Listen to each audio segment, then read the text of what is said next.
Weltmeister, Norman, die österreichische Nummer 1.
Pomolino als Zweiter, Daniel Capellari, wer der Dritte, Dominik Windisch, einer der hier immer gute Leistungen bringt, macht dann den Schlussläufer beim italienischen Team. Es ist viel zu leise hier, also nochmals der Ruf von der gesamten A-Tribüne!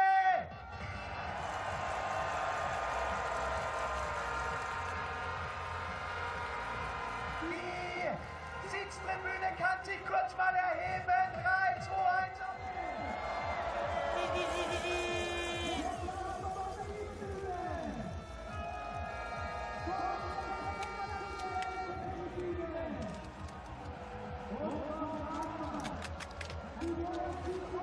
mieux, hein, ces chaussures-là. C'est un travail.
36, 12, 15.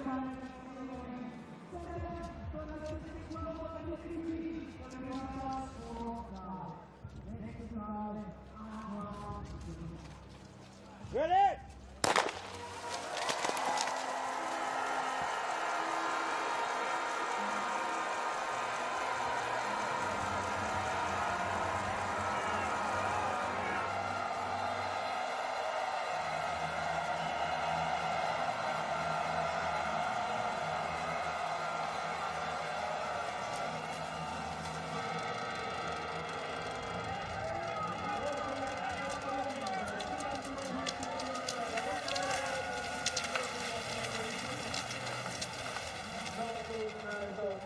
Johannes Dahle hinausgestartet. Genauso wie bei den Damen muss auch bei den Herren zweimal geschossen werden. Liegend und stehen. 4 Läufer bilden ein Team. Und wir freuen uns natürlich auf einen spannenden Wettkampf. Mit der Nummer 1 Norwegen, 2 Frankreich, 3 Italien, 4 Russland, 5 Schweden, 6 die Ukraine, 7 Slowenien, 8 Deutschland, 9 Bulgarien.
Die erste Runde gilt ja nicht immer als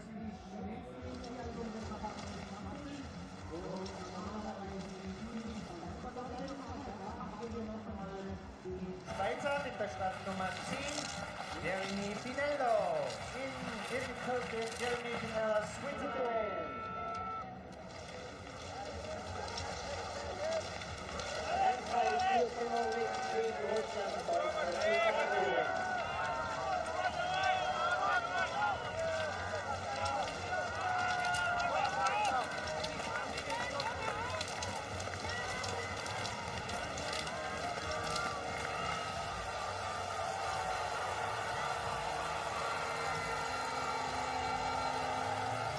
Jetzt geht es hinüber auf die andere Seite und wir begrüßen und freuen uns natürlich über die zahlreichen Zuschauer, auch auf der Strecke hier, vor allen Dingen bei diesem Anstieg. Ein richtig gutes Publikum. Det kommer från trean här nu i tunnelbacken bakom Frankrike.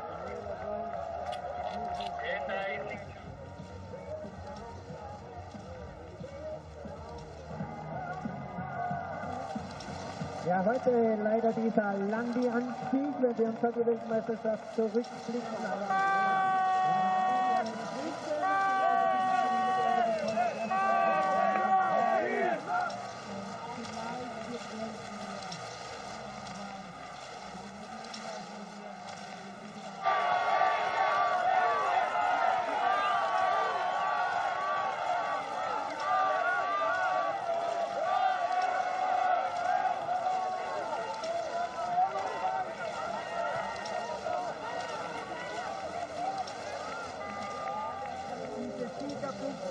Siegerprämie holen wird, favorisiert Norwegen.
Pfeiffer, Benedikt Doll, richtig stark.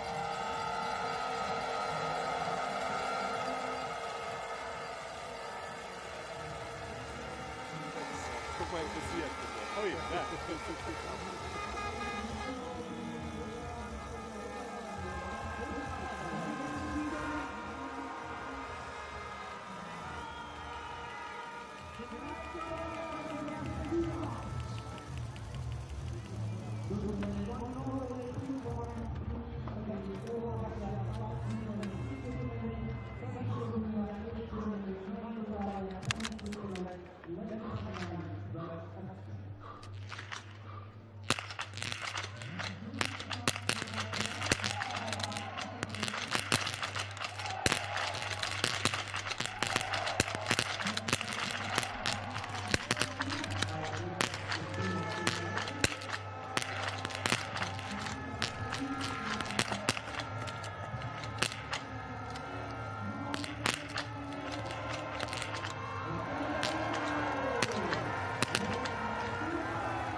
Rückstand, warum, weshalb ist klar, 3 Strafrunden und das liegend.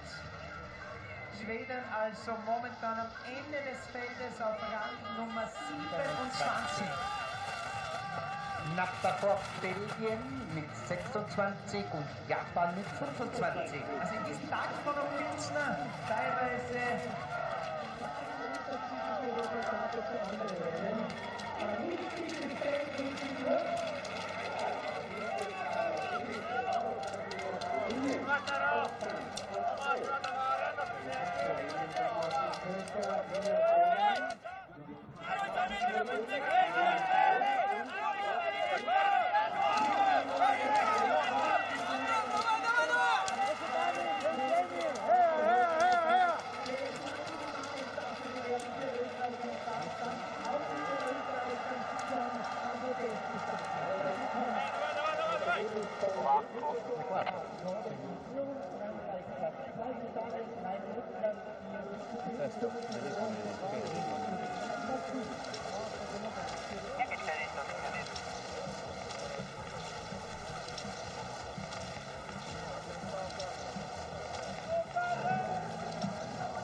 besten Grüße auch jenseits des Tunnels.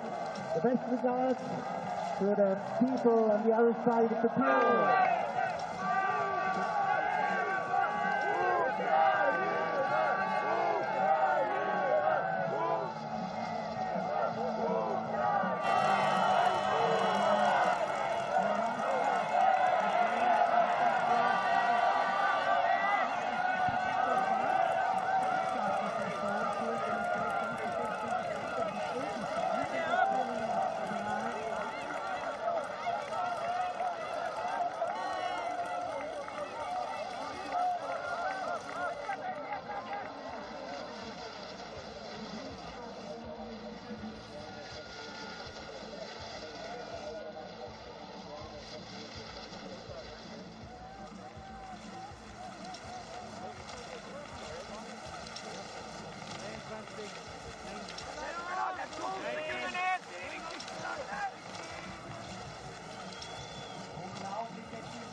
Fang Mingjeng ist der Chinese. Ja, und hat wirklich geführt. Also, auch wenn da einige gesagt haben, kann nichts sein, es ist so.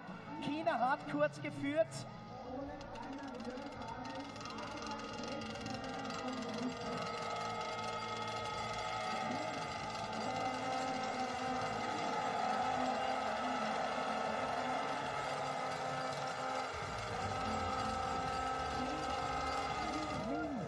Da ist der Ole, der Trainer. Also Stefan Ling, bitte merken. Stefan Ling.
Rückstand nach dem zweiten Schießen.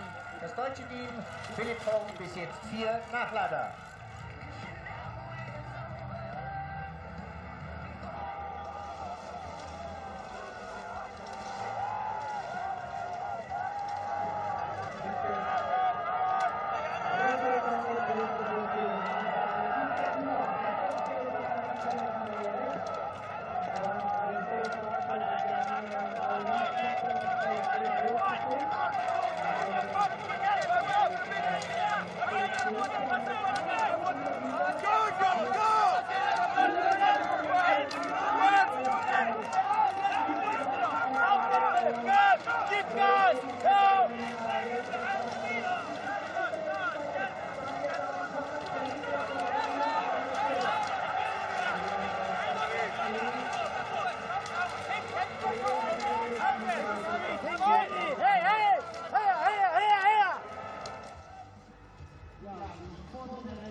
dabei war.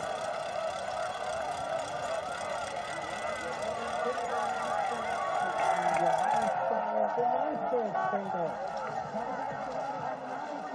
Von der Fangarage. Da schreibt jemand, hallo Stefan, ich arbeite in der Garage runter. Und wir machen jetzt Aua, also alles. Und aber jetzt nach dem Rennen. Die will ich auch mal sagen. Wir können ja in der Reise nicht bei der Nase sein. Über den Weg nach Knackstand uns aber vorher. Halten wir noch mindestens eine Stunde spannenden Wettkampf.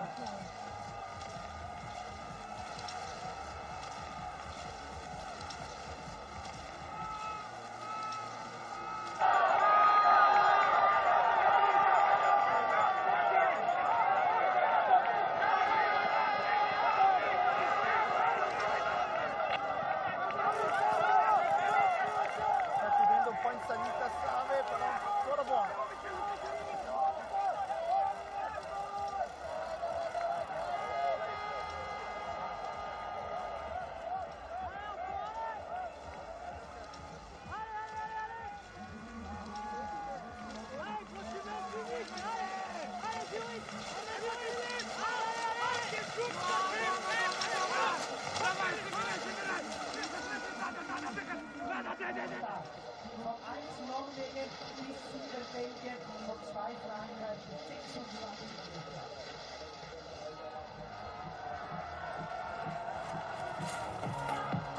Dahle bekommt dann den Applaus von der B-Tribüne und vom Damm. Leute, eine Riesenleistung des Norwegers sollte honoriert werden. Überragend, überragend.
Drittbeste Norwegens führt Johannes Dingesbø vor Daniel Bø.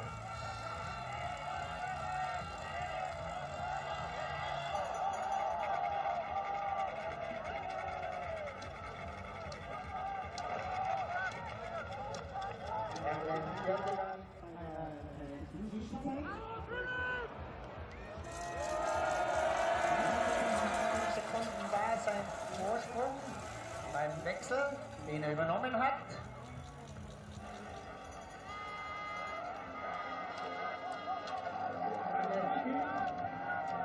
Als Zweiter mit einem Rückstand von 22 Sekunden. Gratuliere mit einem Total 3 für Top 56 position Russia, 6th position United States of America. It's Dr.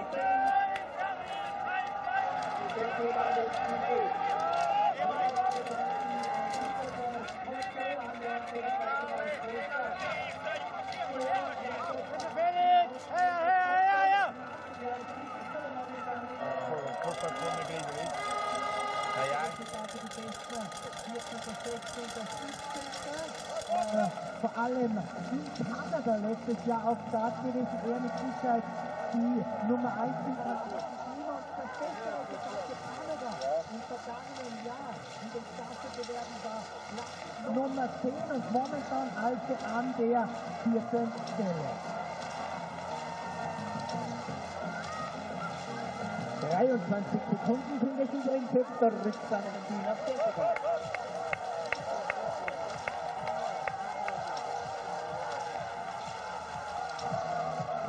3 seconds to get right now between Björnka, Kuhn.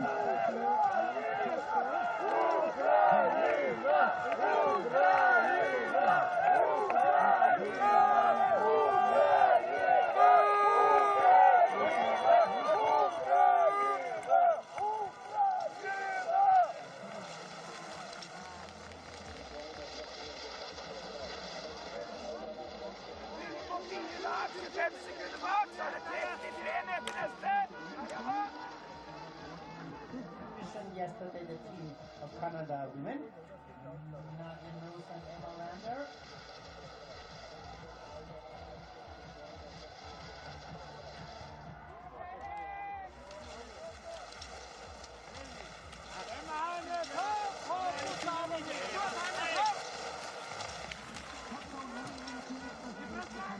Aber wenn hinten bleibt, wenn vielleicht die Windschalten bleiben kann und sich damit natürlich auch immer wieder Körner aufbehalten kann, dann könnte es vielleicht schaffen. Vorne auf alle Fälle Johannes Kühn für Deutschland.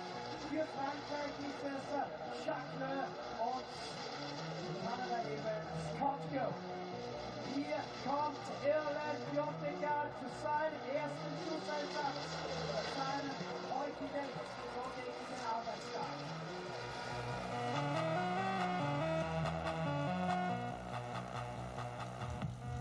Shooting number 3 for Norway.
Maskottko kann das Tempo nicht mehr halten und wird in Kürze vom deutschen Turbo Kühn eingeholt.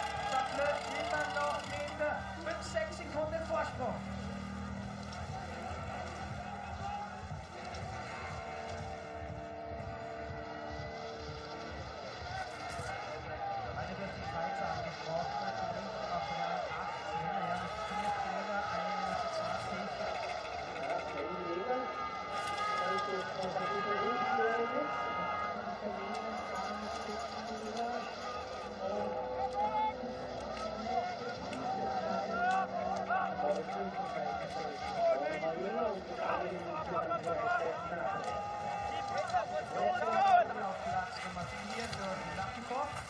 Und das ist Felix Leitner, der hat einen weiteren Platz gut gemacht.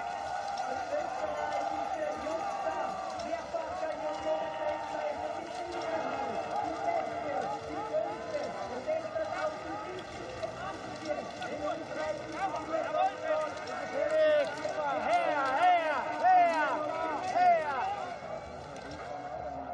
Oh, und Deutschland geht vorbei. Die haben die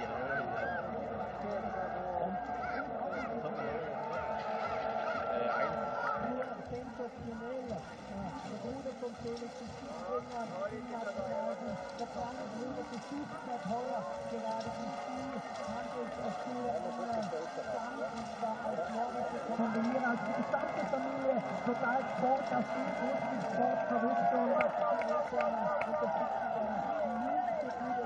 ja, und die Freundin dürfen wir nicht vergessen, eine der besten Nachwuchshoffnungen im Biathlon-Sport, Annemarie Schwedra.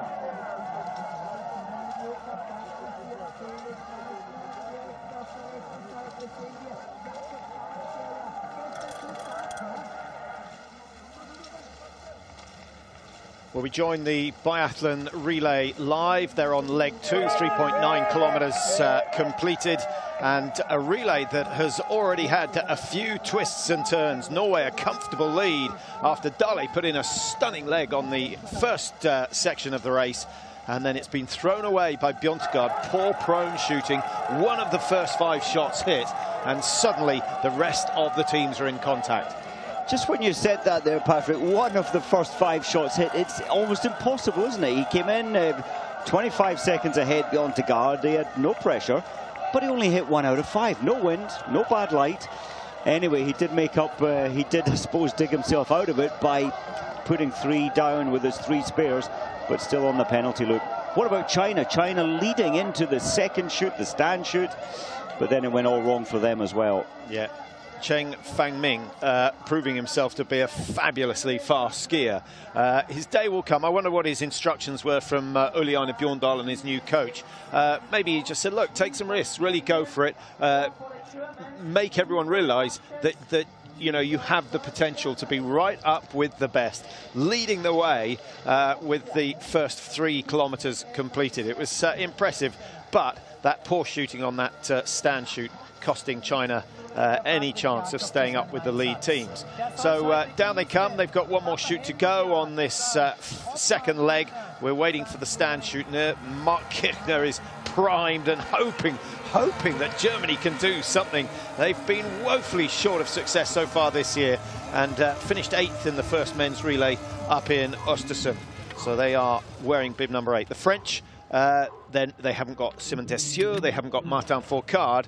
So Guiguenin, Jacquelin, Cloud and Fillon-Maillet, the quartet for France.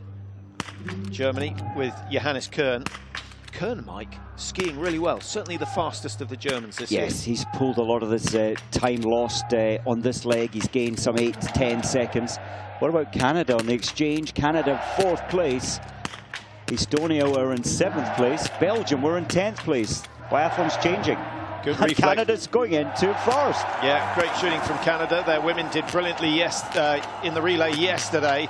Germany get 5. Great reactions from Kern, because certainly he did not have a stable rifle at all. Russia clear 5. Likewise from Eduard Latipov. Where's Norway? Bjørntegard, he's pushed so hard to pull some of those 35 seconds back, and it's hurt him, and he's struggling. Yeah, he's got to avoid the penalty loop. He's got 2 rounds, 1 target, should be okay. Austria in a similar position, down it goes, and the host nations stay in the running for a top 3, I guess. Felix Leitner on the second leg for Austria. Estonia are away, Slovenia are away, the Czech Republic away. Americans were doing, Sean Doherty doing so well after the first leg in 6th place, only 31 behind. Good race. Well, let's have a look at the standings after 4 of the 8 shoots in this relay. Canada have top spot. Now, we don't expect them to win, but if they can match the women yesterday and get a top 5, that would be absolutely superb. Yeah, and you know, that confidence has obviously transferred over, and it's still a good team with Christian Gau taking the anchor and Aidan Miller coming along next. What a fantastic moment for Canada to lead after the 4th shoot, almost halfway through the race. Yeah, Miller and Christian Gau on 3 and 4. The next leg crucial for Canada. A little bit lucky for Johannes Kern. Two in almost exactly the same spot, but split rounds and enough of the lead hitting the target. And actually, Mike, if you're going to have a split round, have it at the top, because it has more effect on the manual targets, not so much on the electronic ones. Not so much on the electronic. If you look at that, it's a 5.2mm round head. I think there was less than half that bullet put the target down. So Germany ahead of France, Canada dropping from 1 down into 3, but doesn't matter. It's all about the shooting. If Canada can continue with their shooting record, they've only required 2 spares. Russia and the Czech Republic only 2 spares. Austria only 2 spares. Good shooting from them. But Austria not skiing as fast as we're used to seeing. They've got Julian Eberhardt, who will then hand over to his brother Toby for the final leg. Yeah, they haven't had so far in the race, the Austrians, the local team. This is their favourite venue in terms of relay. Their victories have all come here. David Komatz on the first leg, he pirouetted on his skis, and it was an amazing recovery. Then he went off track, and Felix Leitner on this leg has snapped one of his ski poles. Plenty of experience in the tail end of the German relay with Arndt Pfeiffer and Benedikt Döll. 13 is Mickey Kretschmar for the Czech Republic. Mickey Schlesinger took the first leg, the veteran in the Czech team. He's been around for a long time, Mike, and still going really well. He did very well, yeah, handing over an 8th position. Czech Republic well in there. I thought Kretschmar taking that fast right-hander, I thought it looked quite novice. I was really surprised he didn't take it wider. He lost an awful lot of pace in and out of the bend. Real opportunity for France. How much are they going to miss their 2 big players, Dessieux and Fourcade? I don't think too much, because Cloud is going well. Phil Maillet, who takes the anchor leg, is as quick as anyone in the French team, and that means as quick as anyone in the world. Hey, they're easily interchangeable, aren't they, the French team right now? In fact, well, Martin maybe not even on paper not qualifying with his position yesterday. Is there a weak link in that French quartet? Are you a little bit concerned about leg 3? A little bit. Great result yesterday from Fabian, but I think that's the concerning lead. He moved from 23rd up to 8th position. Theo Maillet taking the anchor is, you would say, a fairly safe bet for the French team.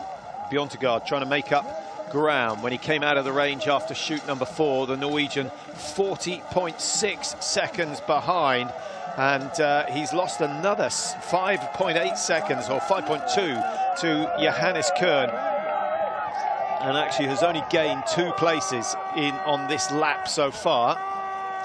Still, you wouldn't want to rule Norway out at this stage. The 2 Burr brothers taking legs 3 and 4, 2 of the best in the world, both in the top 4 of the World Cup standings. And of course, they have a way of working themselves back up into the lead. We saw it in the women's relay. Reuseland with an unbelievable final leg. It was spectacular. She had great track speed final lap. In fact, at the press conference yesterday, she said she tried to close the gap on Urleva on laps 1. On laps 2, Urleva admitted that she thought she was in control, but she said she was so panicked she went absolutely maximum and had very little left for the final 2 kilometers. She admitted that, and that did look like the way it panned out. Yeah, absolutely. I think that was our initial assessment on the first lap. We saw it coming out of the stadium. Yeah. You know, you have to pace yourself. Even if it's only a 6-kilometer race, you have to take it steady. So, second exchange coming up, and Germany with their best race so far this season, but we're only at the halfway stage. Now it's down to one of their most experienced, a man who's won Olympic titles, he's won world titles, Arndt Pfeiffer. He's immensely strong, but he is not on his best form. France in second, and should be coming around the corner any minute now. Canada, what do you think they'd be happy with? If you had asked the Canadians last night, if you said top 10, would they have taken that? I think they would say yes to that. I mean, I would imagine they set their sights for an 8th or better today, and it's so far fantastic in 3rd place for Canada. So Slovenia chasing Canada, the Czech Republic on the heels of the Slovenians. There'll be a good battle between them. And then two of the biggest teams yet to start leg 3. It started badly for Bjørntegard, Patrick, on the handover first leg onto Bjørntegard. They nearly missed the connection. Bjørntegard wasn't aware that Daly was coming through, caught by surprise, so his race started badly. Yeah. And each of his 4 shots that missed out of his first 5 in the magazine, they were all identically the same place at 6 o'clock. Well, Cloud, the younger brother Cloud, is taking 3rd leg for France, and of course his older brother racing for Belgium. Put in a very good leg there for Belgium. Florian Cloud, that is. Thierry Langer, and then Lahey Goffard on leg 3. Belgium doing exceptionally well. We've got used to that over the last couple of years. They've had Mickey Roche, of course, in the team. He's now retired.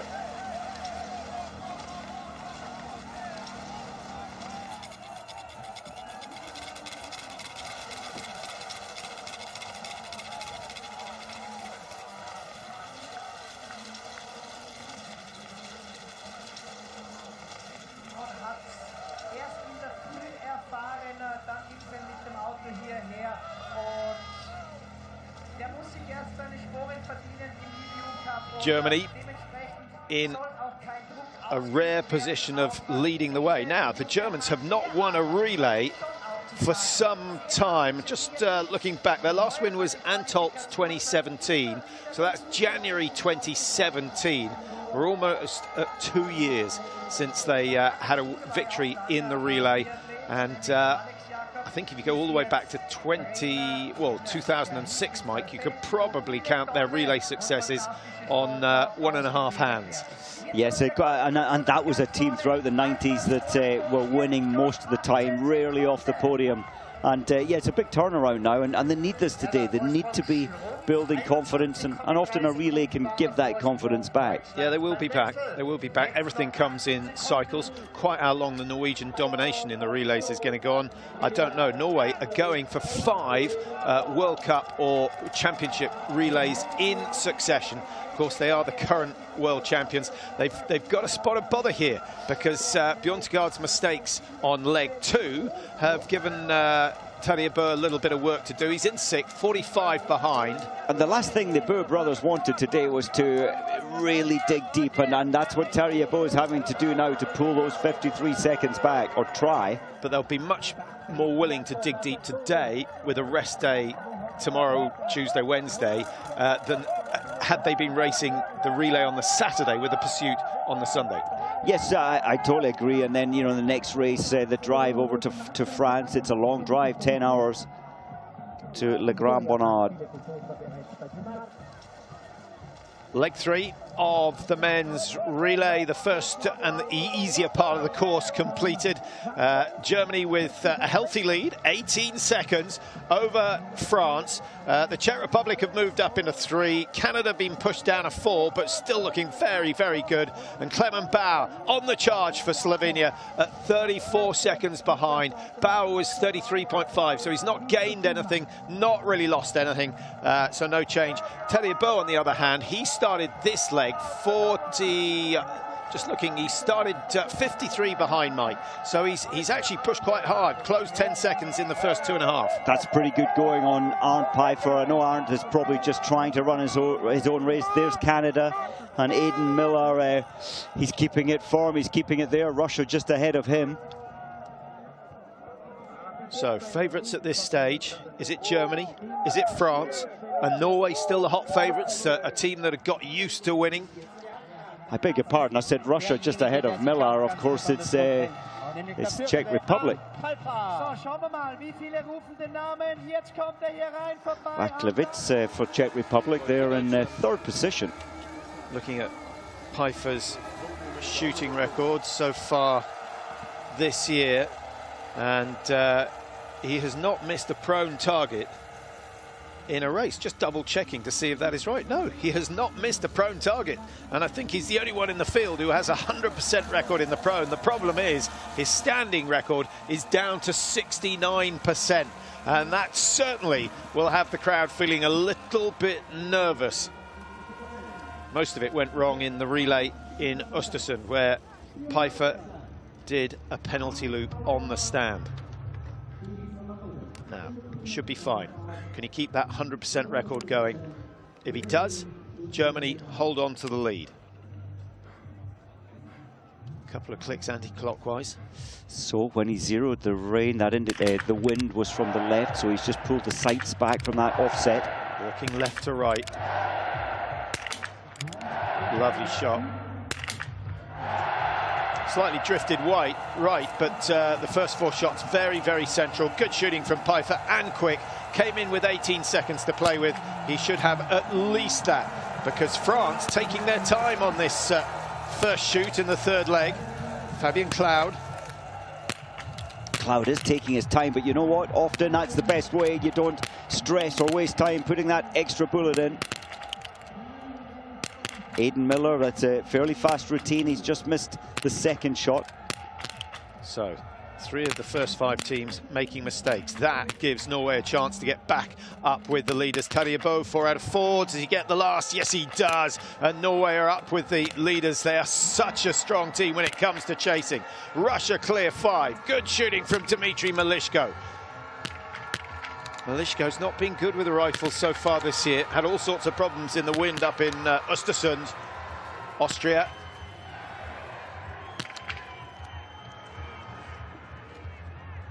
Julian Eberhardt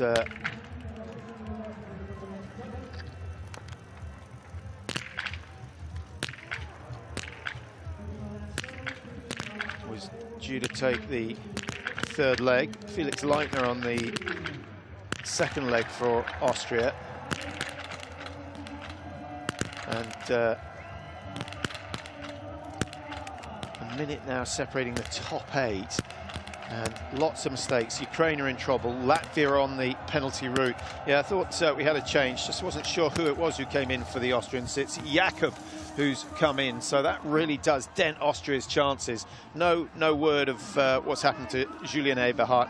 But usually when they get pulled out at the last moment, it's a health issue, and they make a last-minute change. They do, and of course, Landetinger was on the list to start on a Friday in the sprint competition, but clearly ill health going through the team. Yeah, it is that time of year.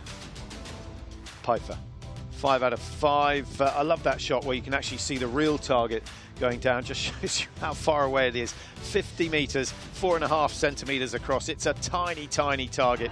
When your pulse rate is going at 200 beats per minute.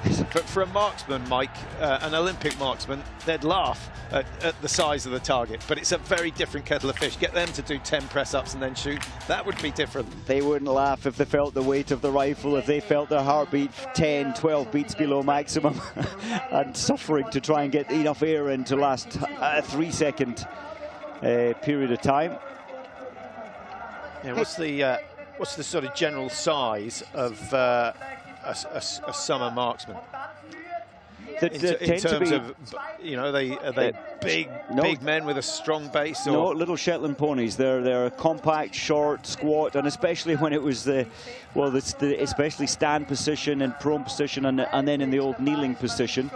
that kind of body stature was the best. You saw Malcolm Cooper, Jock Allen, top internationals. They weren't very big, but they were strong.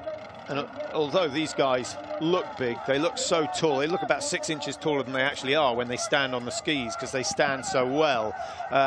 You know, you think of all the great champions, your Bjorndalens, your Poirets, Martin Fourcade's a little bit bigger than them, but they all come in at around 5'10", you know, 68 to 72 kilos. Pretty standard. Yeah, Ralph Poiret, on telly, the muscles, the legs looked huge, but yeah, only 5'9", 5'10", same with Bjorndalen. Arndt here is a big lad, 6'1".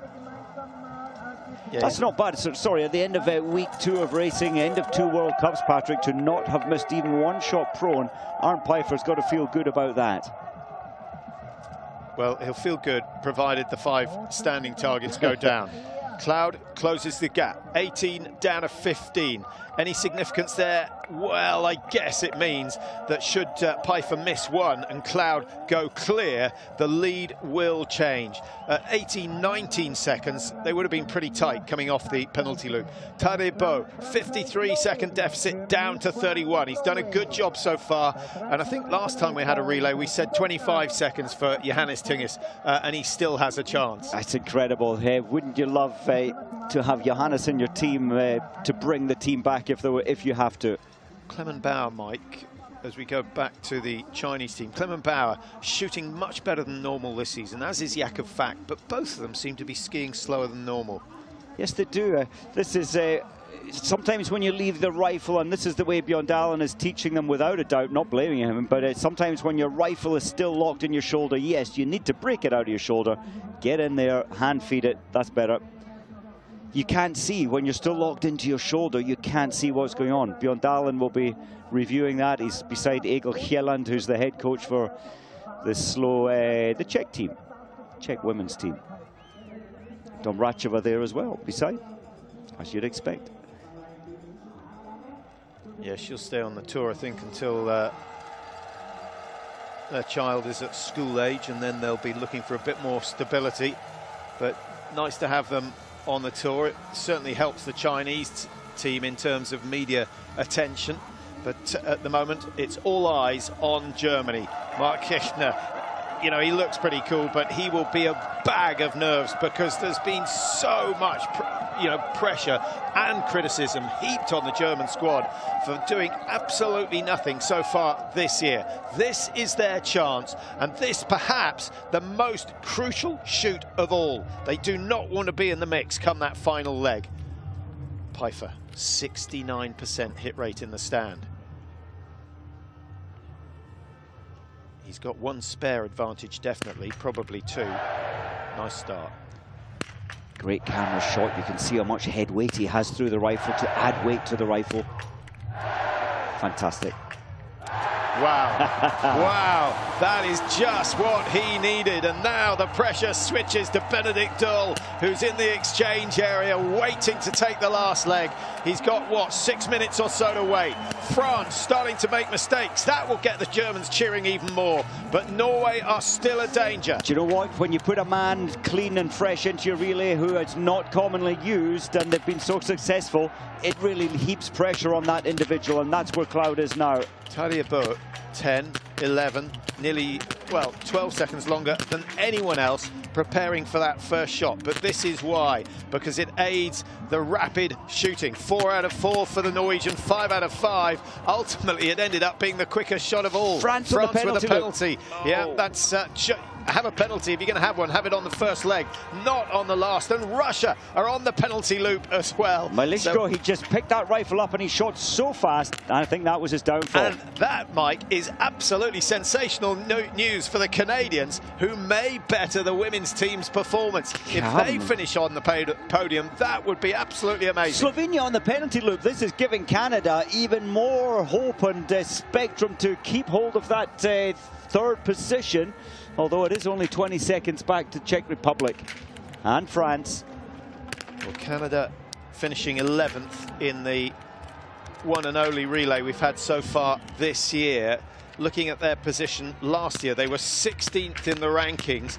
They had one race where they finished in the top 10, and that was the 4x7.5 out in Canmore on their home tracks. So I'm fairly sure there'll be a few fans out in that part of Canada watching this. This is your moment, and just keep your fingers crossed. I think the good news, Mike, is that Christian Gau is on the last leg. He's pretty solid. He's good. He didn't start in the sprint race a couple of days ago, but he's a safe set of hands, and Canmore will be watching and loving this situation with Canada in 3rd place after the 6th shoot.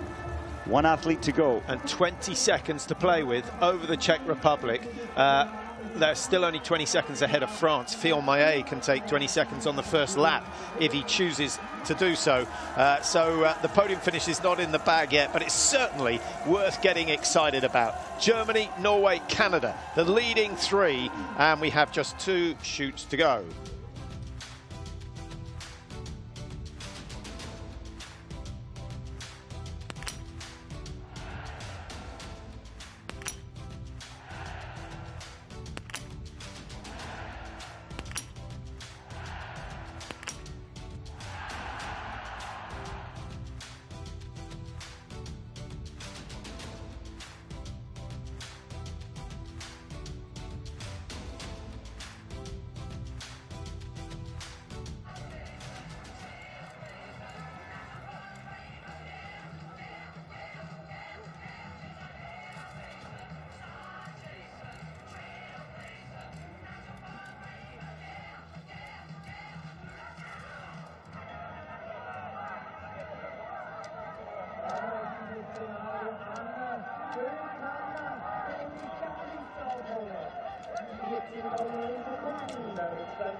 We've got another nail biter on our hands here in Hochfilzen, the last race of the weekend, the men's 4x7.5 relay.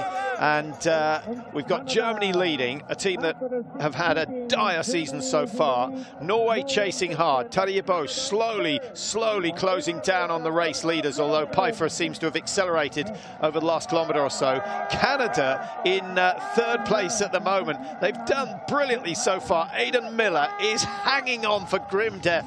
I think Aidan actually might lose 5 or 6 seconds in the closing stages, Mike. Keep an eye on the clock. He had 25 seconds advantage over the French. That has started to be cut. Yeah, Miller pushing very hard on the first half of this final lap. Yes, and Cloud, having been on the penalty loop, he knows that he has to give everything in his performance to try and limit the damage. But France, when you've got a minute and 1 second deficit to the lead team going into the last leg, they would rather be in a more positive situation. But what about Germany with a 40-second lead over Norway?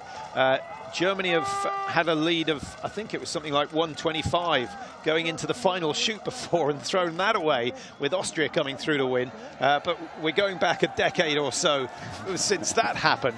But it is possible to have one meltdown. Here's the man who's going to try and avoid it. Benedikt Doll, the anchor man for Germany. Are they going to get their first victory of the season here? I think a lot of people hoping it comes their way, Mike, because you need other nations in the mix. So far this year, it's just been France, Norway and Russia on the biathlon scene. Here comes Pfeiffer. What a performance. No targets missed. 10 shots fired, 10 targets hit. Benedikt Doll would love to get that same score. There's the handover, a safe handover. So the silver medalists from the World Championships last year are heading the gold medalists from the World Championships last year. And don't forget, Germany got the bronze in the Olympic Games back in 2018 in Pyeongchang. So, you know, they're nearly always hovering on the podium, but wins have been difficult and harder come by. As we said, nearly 2 years since they got a relay win. It's tough on the German team, but now there's an awful lot to lose on the shoulders of Benedikt Dahl, and he will feel that when you've got a team over 40 seconds behind you. But, well, then they've got the best biathlete over the last 2 seasons and arguably in the world ever, about to get underway now. What has Johannes Tingis got left in the track?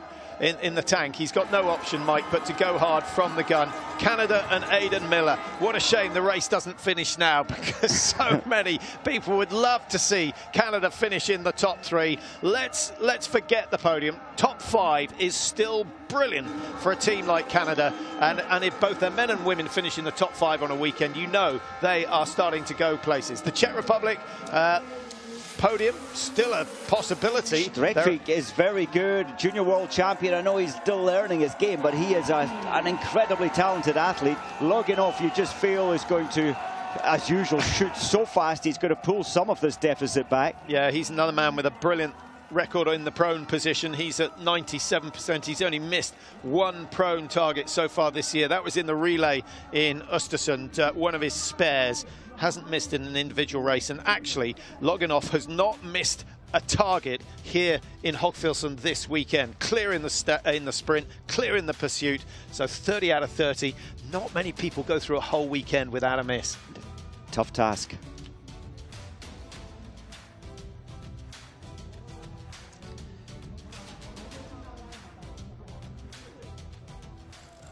Time advantage to Germany, but are they your race favourites? That margin of just over 40 seconds. You've got to remember, Benedikt Dahl is one of the fastest men. He's lying about 6th or 7th in terms of ski speed in the Tour at the moment. Only giving away maybe over 7.5, only giving away 10 seconds or so to Johannes Tingis Bø. It's going to come down to the shooting. Bø, we know, if he's in this sort of position, can shoot incredibly fast and hit the targets. We saw that in his very first appearance this year. Yes, we did, and of course yesterday, here he is, the immaculate shooting under incredible pressure. Johannes Tingis Bø hit 20 out of 20. Have a guess at the deficit. Right, so it started at 43. I think he'll have it down to 38. Well, he's moving. Not many people get thrown wide on that right-hand turn. Took a slightly longer course, which might have cost him a second or so. 36.4. And you've got to remember, he's taking that time out of one of the fastest men on the Tour. So that's a gain of 7 seconds from Johannes Tingis. Caution thrown to the wind. He's just going to see what happens.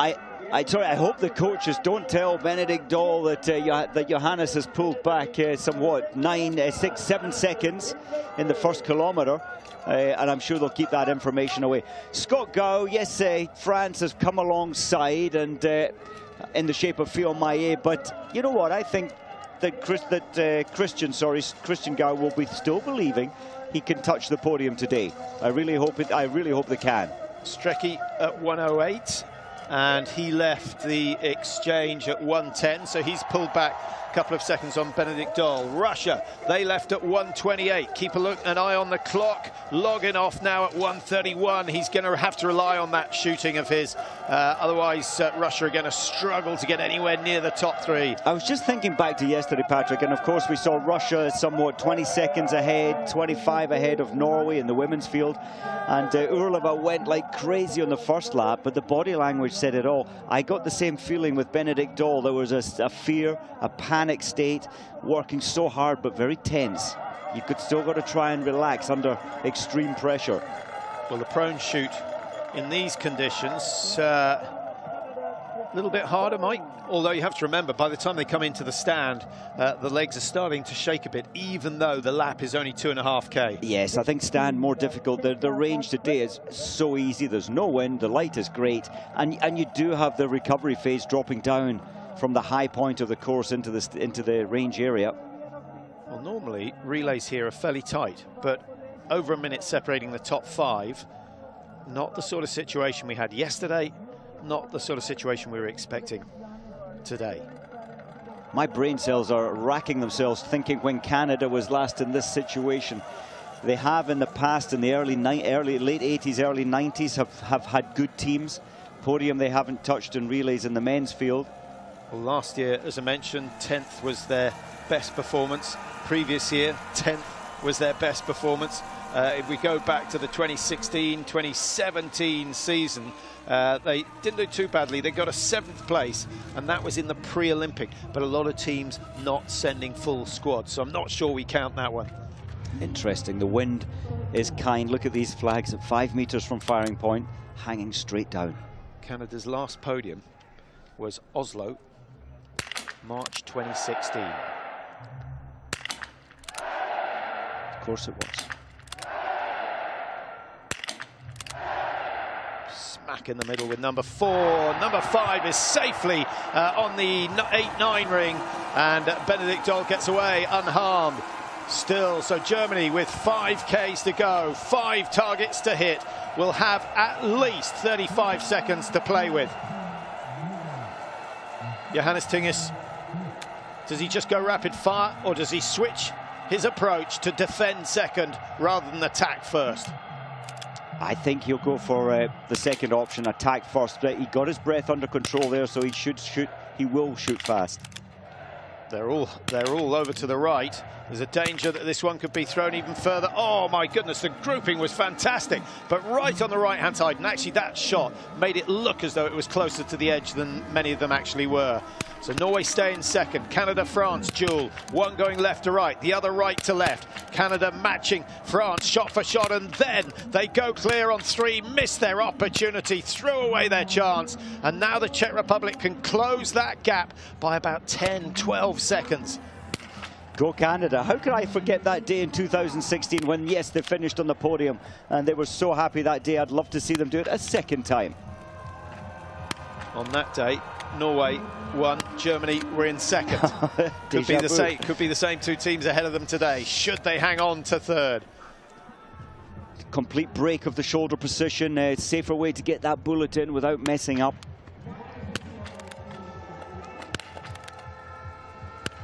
Loganov's first miss of the weekend. That will frustrate him. And I think with that mistake, Mike, another 10 seconds go begging. That's the trouble when you break the shoulder position. It takes a little longer. Look, you have to hand feed, put it in, back into shoulder, get the elbow down, restabilize. When you leave it in the shoulder, you just put the elbow straight down, you're back and ready to go. That's cost him a lot of time. Anatoly on the left, head of the program. He'll be disappointed with that performance. So Germany still leading, 36 seconds their advantage with 2 laps to go.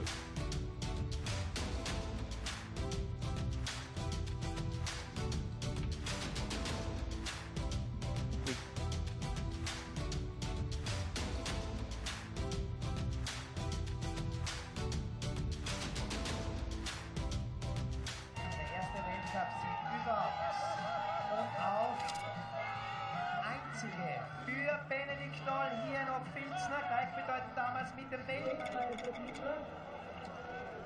Bei die Schweiz, bei Finnland. Und was ich schon noch mal sagen möchte beim Benedikt Doll,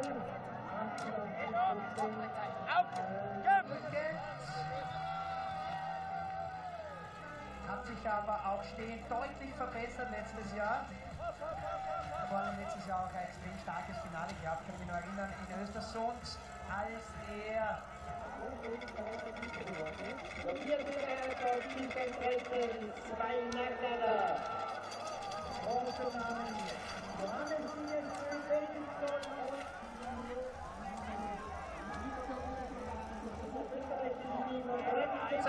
mit 8 Nachladern und einer 3 Minuten 14,8 Sekunden.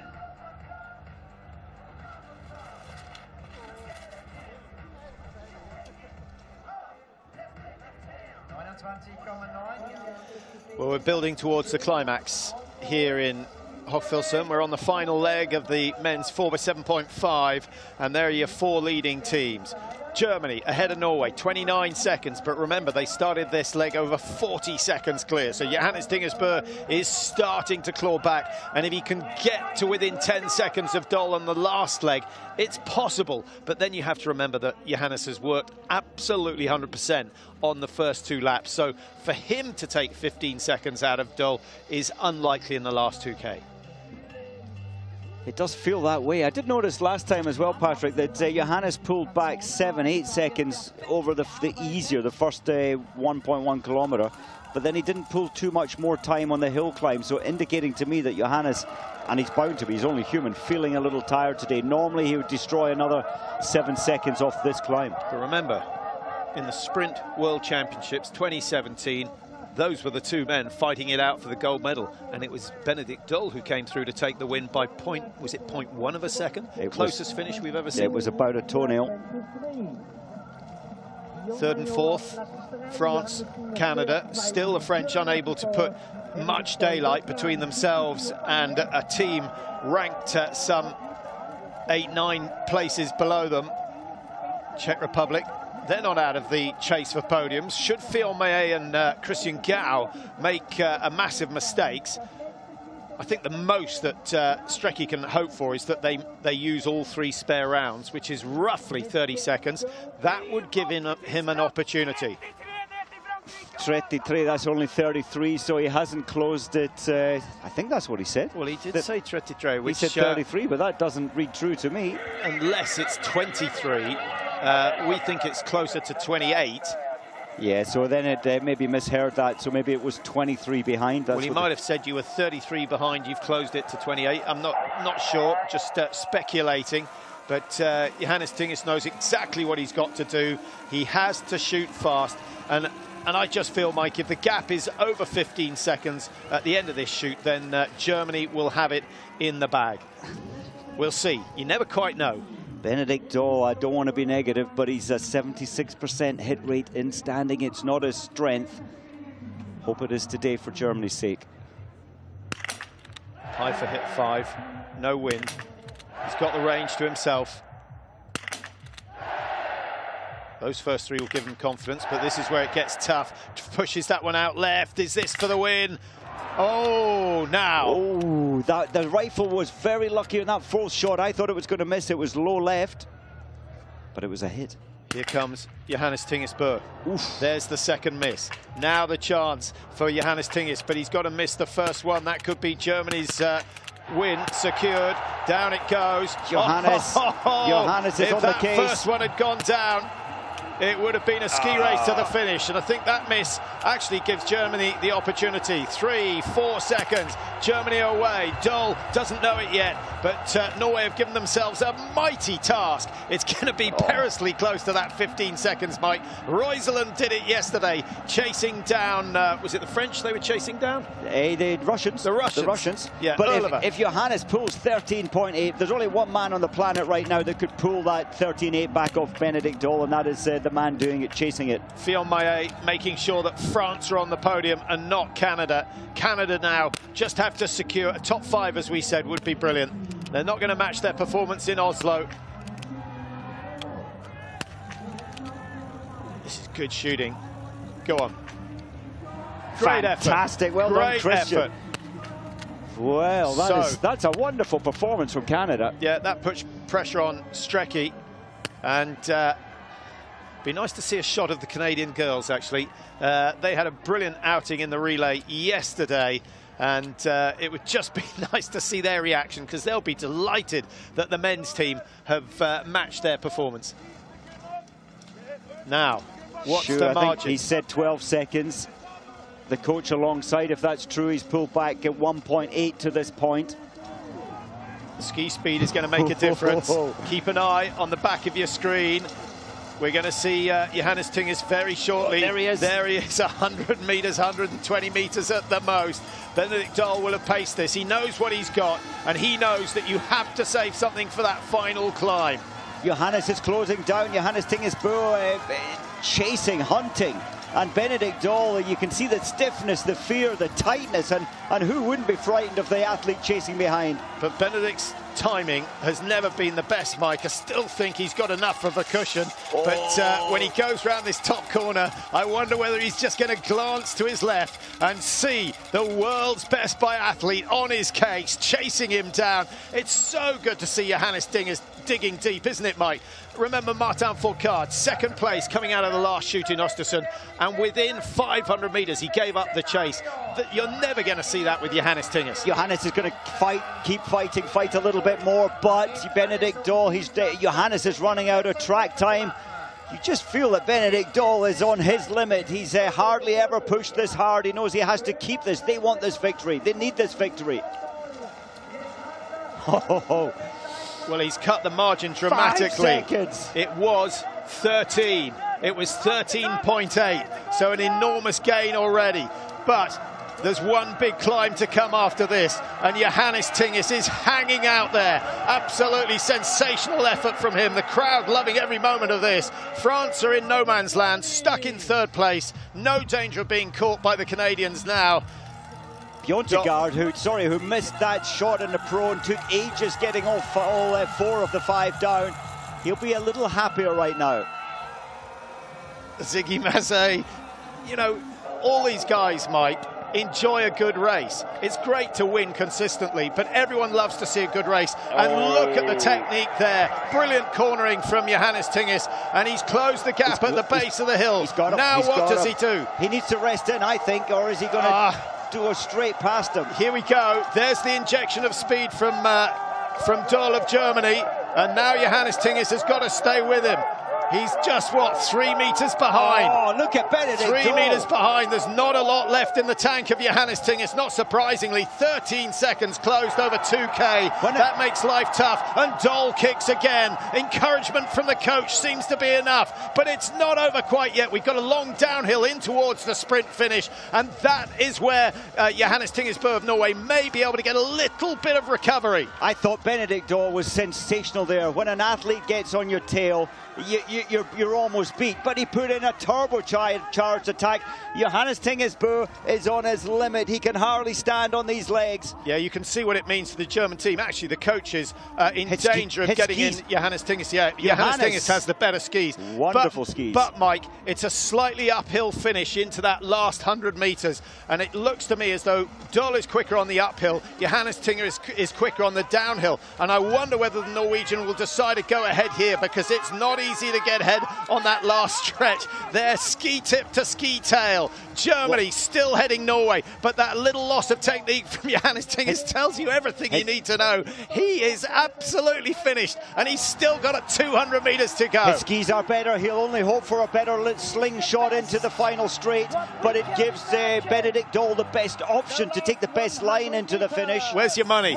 Well, Benedict Dahl has done it before. At the moment, I'm going for Johannes. Well, here's the move from Johannes. He's gone wide, and he's got an advantage of a foot or two. He's just got those ski tips ahead. Oh, that's fantastic technique again. And the technicians need to take a lot of praise for their effort, because the Norwegians were on better skis. Can you believe that? 15 seconds behind at the final shoot, and Norway would not have won that. An action replay of the women's relay yesterday. They closed 15 seconds on Russia on the last lap. Johannes Tingis, hero of the day. I think the rest of the team should give him their prize money. Look at Bjørntegard. I think he'll be saying, okay, what's your bank transfer number? You get all my prize money. Because Johannes had to take, that was a superhuman performance. And you know what, Johannes could hardly stand when Benedict had got away. He could hardly control his skis. Yeah, Bjørntegard looks slightly embarrassed by his performance, and he's buying the juice tonight. Well done to Johannes Tingis.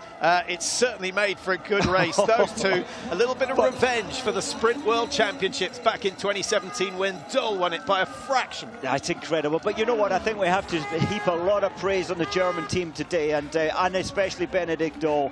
For to be caught up by the best biathletes, he's gutted, and then to put on that turbo attack, he did the right thing to break his spirit, but nobody can break Johannes Tingis Bø's spirit. Nobody. You can't stop this man winning. 3 races this weekend. He has won every single one of them, and he played the key role, the star role in this 4x7.5. 1:14.44. What about Canada? Brilliant job from Canada. Yeah, a long way off third place in the end, but they were far enough ahead of the Czech Republic not to have to push too hard on that last lap. That is an outstanding performance from the Canadian quartet. Jules Bernot got them off to such a good start. Scott Gow, sensational leg. Aidan Miller we thought might be the weak link, but my goodness, did he dig deep to stay up in the top 3. And then Christian Gow just couldn't quite match the French on the range or on the tracks, but still they've secured 4th place. Team 13 coming in is Czech Republic, way ahead of their ranking. So after a 13th place in Östersund, they'll be delighted to be in the top 5. Russia will not be delighted to be in the top 6. A penalty loop and far too many misses by their standard. But remember, the team winning also did a penalty loop. They certainly did. And at the very beginning, if you're going to mess up on leg 1, and then you've got the Boer brothers to correct any issues prior to that. That was a superhuman performance from Johannes. I think the Canadians should be in this shot as well, because they made this race. In fact, a few of them are trying to get in there. I think that's Christian Gow just trying to find his way back to the paddock as such. They're the top 3. Germany will have to wait for their first victory of the season. And without Martin Fourcade, I think a praise to France. It's a fairly new team. Fabien Claude missing that target, and a lot of pressure. And Simon Dessieux. And Dessieux, but they've got such a strong team. They've got a great 6th, so they can drop. They can switch and change when they wish and still podium. It's brilliant. Yeah, the success of Martin Fourcade sort of resulting in biathlon being the favoured event in France, rather like it has been in Germany for a long time. That's where the winter sports talent tends to head. And you, of course, won't be surprised. Absolutely. Sweden started very badly with 3 penalty loops, but you know what? They've done very well to get back to 10th, because they were down in 24th at the start of this, or after the first leg. Ukraine, I thought they'd do better. Austria, not happening for Austria, but poor health within the team is not helping at the moment. Yeah, Julien Eberhardt out of action. They've had a lot of health problems over recent years. When they're going well, they are always dangerous, but not today. And the home fans have to satisfy themselves with 12th. There are a lot of German fans here. Are they going to be happy, or are they going to be disappointed? I think they'll enjoy. They will have enjoyed the race, no doubt about that. They'd have loved the race, and Benedict Dahl, he could do no more. He gave absolutely everything. So I think they'll be disappointed, but delighted to see their boys 2 seconds behind the best team at the moment. But seldom, Mike, do we see the contrast in ski speed being so decisive. It's rare, but I think that's partly because 13.8 seconds. I think that's because Johannes Tingesbo is a unique person, a unique biathlete. But on every downhill section, every flat section, he was gaining every stride. Didn't really make any gains on the uphills. No, I think we alluded to that. His skis were running beautifully well, and credit to their staff, their wax technicians. They always do a grand job, the Norwegians. That one miss cost Germany the win. But you could say that about just about any miss. Maybe that one.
hier das blaue Victory Ceremony in the finishing area. Also unmittelbar nach dem letzten Team, das das Ziel erreicht, wird hier im Zielraum die Präsentation. 222, 222. Hey Paris, 222, 222.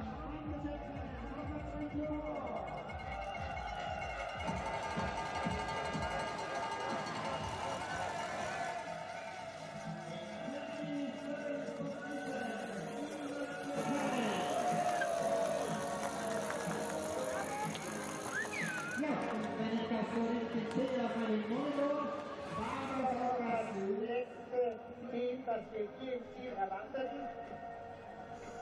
Und weiter während wir wollen wir eine Mannschaft nochmals ins Rampenlicht stellen. Giuseppe, komm ein bisschen näher. Das ist nämlich das Team aus Kanada. Leute, nochmals einen riesen Applaus. Cheer one more time for Team Canada. Great show, boys. What a show from Team Canada. Well, welcome back to Hochfilzen. Just confirmation of the result today.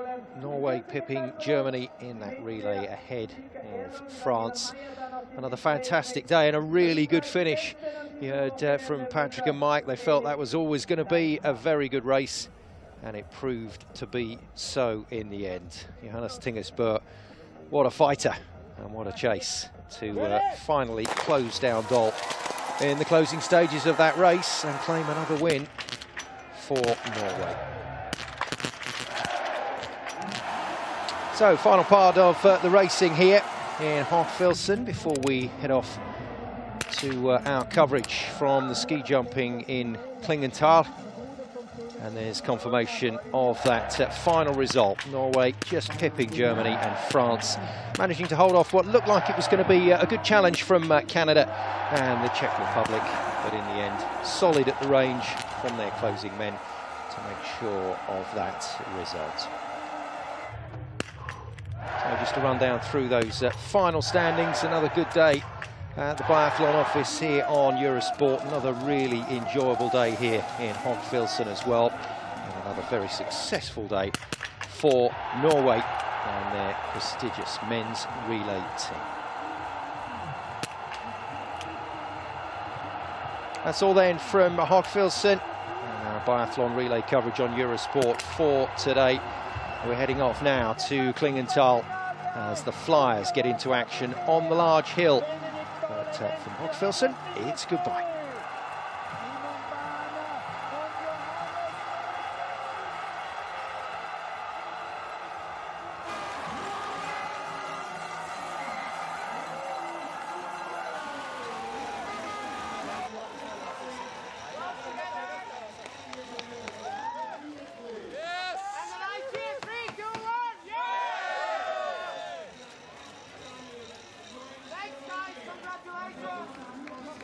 Johannes, what a sensational last loop. You had everybody holding their breath until the last meter. What are your feelings?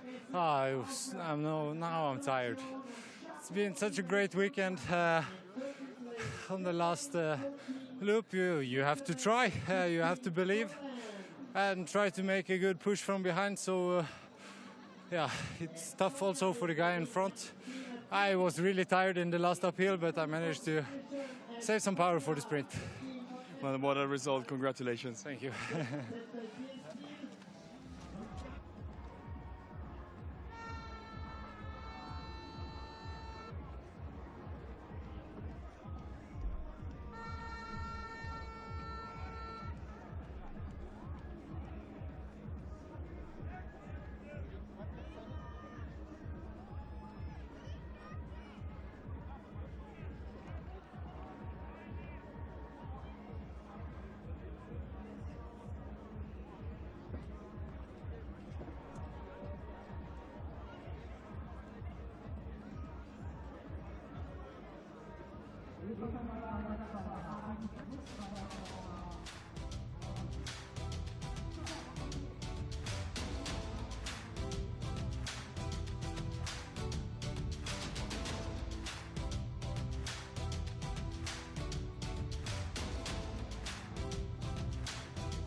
Herrenwettbewerb Tirol Hochfilzen 2019.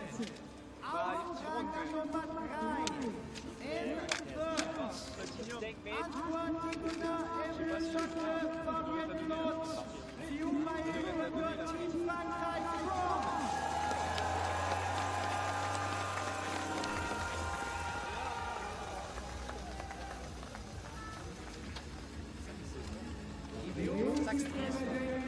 Klaus Leistner mit der Überreichung und Sonja Niederrossmann, Landtagspräsidentin, und Ingrid Félicitations, Monsieur. Merci. Stellvertretende Landeshauptverordner Tirol mit dem Preis.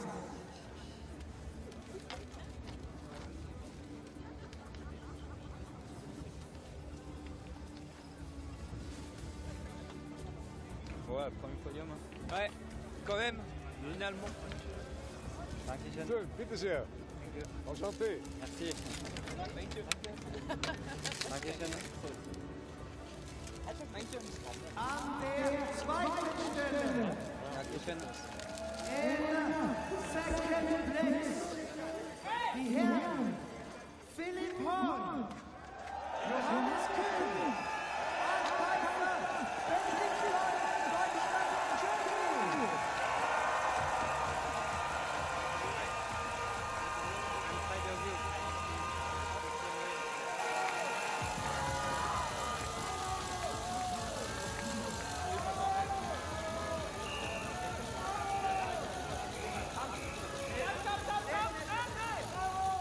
Gratuliere mir. Danke. Nee, ich habe vor dem Rennen von dir in der Beilauf mal gratuliert. Dankeschön. Das weiß ich aber nicht, ob ich gedacht habe. Bitte schön. Dankeschön. Danke. Wie viele Nachlader haben wir jetzt heute eigentlich? 6. Wieder eine für deine Sammlung, Art. Jo, danke. 6, ja. Servus. Dankeschön. So, gerne. Danke. Weitermachen.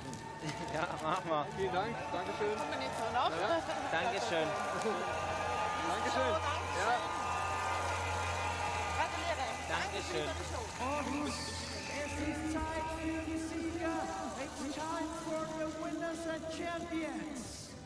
Erster und Sieger Johannes Dahle, Erlen Jondingert, Daniel Mühl, Johannes Niedersbühl, Norwegen, Team Norway.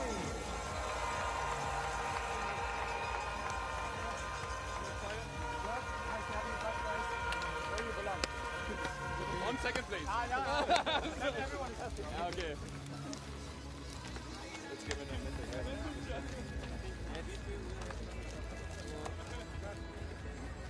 Aber also.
Pleasure.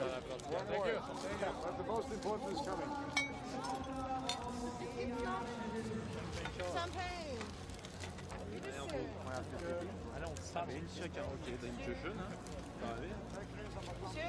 Thank you. Ça va faire beaucoup pour ce soir. Thank you so much. Congratulations. Thank you. Ça va, moi, au revoir.